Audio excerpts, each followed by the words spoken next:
Elian y Elara caminaron juntos de regreso al sendero principal. No hablaban. No necesitaban hacerlo. A veces el silencio entre dos personas dice más que cualquier frase cuidadosamente pensada. El muchacho avanzaba con pasos lentos, como si su cuerpo aún estuviera recordando el miedo reciente. Elara caminaba a su lado con la atención de quien acompaña a alguien que ha vivido demasiado en la sombra. Cuando salieron del bosque, el paisaje del pueblo apareció con su habitual quietud. Las casas de madera, con sus techos intrinados, parecían observarlos desde lejos. Ninguna puerta se abrió, ningún rostro se asomó. El pueblo entero los miraba sin que ningún ojo se dejara ver. Un tipo de vigilancia que Elian conocía demasiado bien. Elara no se detuvo. Lo llevó hacia su propia casa, la más cercana a las colinas. Tenía una puerta vieja, marcada por el tiempo, pero cuando se abrió dejó escapar un calor que contrastaba con el frío del exterior. Dentro, la luz era tenue, pero cálida. Era un hogar sencillo, sin lujos, pero lleno de objetos que hablaban de una vida vivida en paz. Libros gastados, una manta sobre una silla, un alce tallado en madera sobre la mesa. Elian entró sin saber si tenía derecho. Miró alrededor con una mezcla de sorpresa y timidez. No estaba acostumbrado a entrar en casas donde no era indeseado. Elara dejó que se acomodara. No lo presionó con preguntas. Se limitó a preparar té, moviéndose por la cocina con la tranquilidad de quien ha enfrentado tempestades peores que las de un pueblo asustado. Cuando le sirvió la taza, Elian la tomó con ambas manos. El calor le subió por los dedos hasta los hombros. Por primera vez en mucho tiempo, la tensión que solía habitar su columna comenzó a aflojarse. Finalmente él fue quien habló. Le preguntó por qué lo había defendido. No con desconfianza, sino con una curiosidad genuina. Como si defenderlo fuera un acto que no lograba comprender del todo. Elara tomó asiento frente a él. La luz de la lámpara le iluminó una parte del rostro, dejando la otra en penumbra. Ese efecto la hacía parecer alguien que conocía tanto la luz como la oscuridad. Le dijo que lo había defendido porque alguien debía hacerlo, porque no se puede vivir en un pueblo que condena lo que no entiende sin que un día se destruya a sí mismo. Y porque aunque él no lo supiera, había visto en él algo que los demás no alcanzaban a notar, una mente que funcionaba distinto, no para destruir, para crear. Elian bajó la mirada. No estaba acostumbrado a escuchar palabras así. En su vida la inteligencia nunca había sido un regalo. Siempre había sido un peso, una marca, algo que debía esconder. El narrador sonríe apenas, señalando que hay momentos en los que un alma joven recibe, por primera vez, la posibilidad de existir sin pedir disculpas. Y ese era uno de ellos. Elara continuó. Le habló de los años en que ella misma había sido juzgada por leer demasiado, pensar demasiado, cuestionar demasiado. Le contó cómo había aprendido a no temerle al pensamiento ajeno ni al propio, y cómo había visto algo en sus gestos, en la manera en que observaba el mundo, que la hizo reconocerlo, no como un peligro, como un prodigio incomprendido. Elian escuchó en silencio, y ese silencio no era vacío, era un silencio en el que una vida entera comenzaba, muy lentamente, a recomponerse. Cuando terminó el té, la noche ya había caído del todo. Afuera el pueblo seguía quieto, como si contuviera la respiración.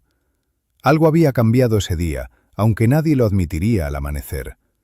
Pero las historias profundas siempre empiezan así, con un pequeño movimiento que apenas se nota, con una grieta diminuta por donde empieza a entrar la luz. Elara le ofreció quedarse esa noche, no como un acto de compasión, sino como un acto de respeto.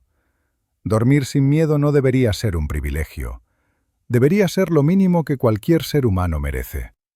Elian aceptó. Lo hizo sin palabras. Y en el rincón donde descansó, mientras el fuego chisporroteaba suavemente, el narrador observa cómo sus ojos se iban cerrando con una confianza que no había sentido en años. Una confianza frágil, sí, pero real. Elian despertó antes del amanecer. No porque el miedo lo empujara, como tantas otras veces, sino porque el silencio de aquella casa era distinto al silencio del mundo. Era un silencio tibio, que parecía darle permiso para existir sin esconderse. Por un instante se quedó inmóvil, escuchando el crujido leve de la madera mientras la primera luz se insinuaba por la ventana. El fuego se había apagado durante la noche, pero aún quedaba una brasa viva, una sola. Esa pequeña luz atrapada entre cenizas parecía un reflejo exacto de lo que él mismo sentía en el pecho.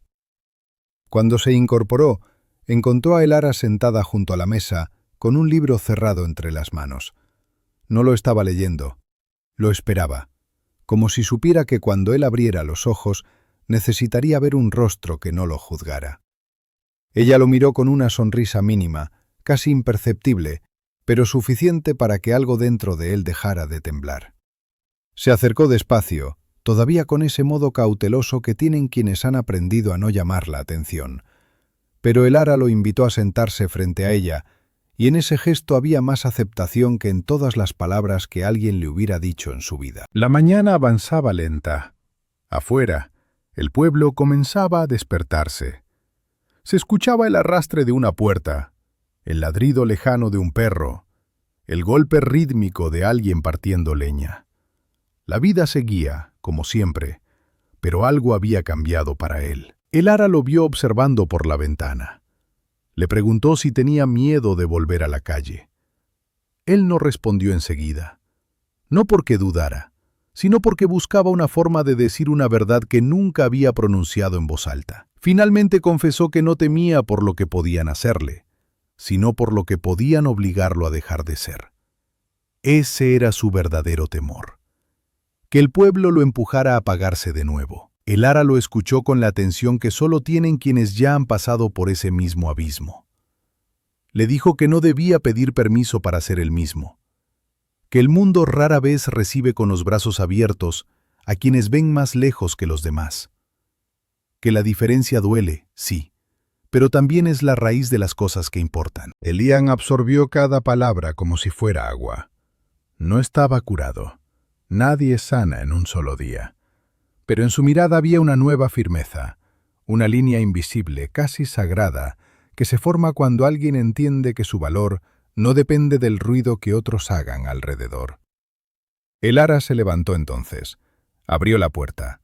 El aire frío de la mañana entró de golpe, como una invitación y un desafío. Ella no lo empujó ni lo tomó del brazo. Solo se colocó a su lado, ofreciéndole una compañía que no invadía, pero sostenía. Elian dio un paso hacia afuera. No fue un paso grande, ni heroico, ni destinado a ser recordado por generaciones. Fue un paso sencillo, real, humano. Un paso que solo tenía sentido para él. Y a veces, esos son los pasos que cambian una vida entera. El sol comenzaba a elevarse sobre los tejados. La luz dorada caía sobre el pueblo con la misma indiferencia de siempre. Pero esta vez, para él, no era una luz que quemaba. Era una luz que revelaba. Mientras caminaban juntos por el sendero que llevaba a la plaza, algunos vecinos los observaron desde las ventanas. Los mismos ojos temerosos de siempre, las mismas voces silenciosas que juzgaban sin conocer. Pero Elian ya no bajó la mirada. Por primera vez, sostuvo ese juicio sin encogerse. No porque quisiera enfrentarlos, sino porque entendió que el mundo no cambia cuando uno se esconde, sino cuando uno deja de hacerlo. Elara caminaba a su lado, serena, como una presencia que no necesitaba palabras para significar fuerza. El narrador, desde su rincón, contempla esta escena con un respeto profundo, porque hay historias que no necesitan grandes gestas para ser importantes. Hay historias que encuentran su grandeza en algo mucho más delicado, en el instante exacto en el que alguien deja de ser lo que el miedo dictaba y comienza a ser lo que siempre estuvo destinado a ser. Cuando llegaron a la plaza, Elian respiró hondo. El aire olía a pan recién hecho, a tierra húmeda, a un día que acababa de empezar. Y aunque sabía que aún quedaban sombras por enfrentar, ya no estaba solo en la oscuridad. Elara lo miró de reojo, con una calma sabia, como si ya hubiera anticipado este momento desde la primera vez que lo vio en la biblioteca, perdido entre libros que eran demasiado grandes para un niño y demasiado pequeños para su mente. Elian, por primera vez, sintió algo que no recordaba haber sentido nunca. No esperanza, no valentía, Algo más simple, pero mucho más raro. Pertenencia. No porque el pueblo lo aceptara, sino porque él había aceptado su propio lugar en el mundo. Y así, con esa certeza recién nacida, avanzaron juntos hacia el día que los esperaba. Un día que, aunque no prometía facilidad, sí prometía verdad. Y en la vida de un genio incomprendido, la verdad siempre es el primer amanecer.